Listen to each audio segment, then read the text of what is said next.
Hello guys, ngayon bibisitahin ko ang ginawa kong dating laruan. Ngayon, yung 6 years old pa ko nun.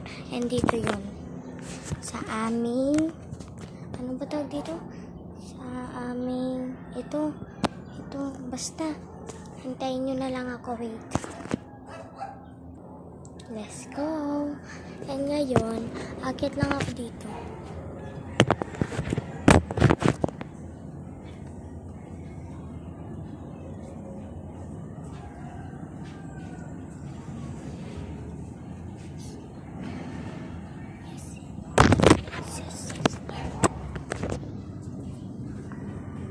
Hindi ka na ako mahulog.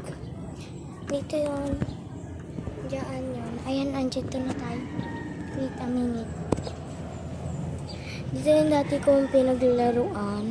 Simula ng bata at pag-ibig.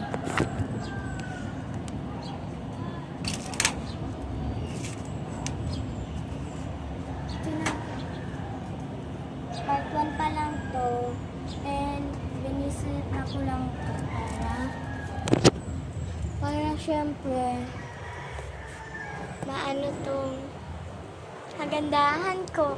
Huy, kagandahan! And syempre hanggang 10 minutes lang tayo. Basta binisita ko lang to and ilalagay ko yung dapat kong ilagay kasi dati. Wait, tara na. Mahaba pa naman onti yung ating minutes. Kunin ko lang yung carton sa taas.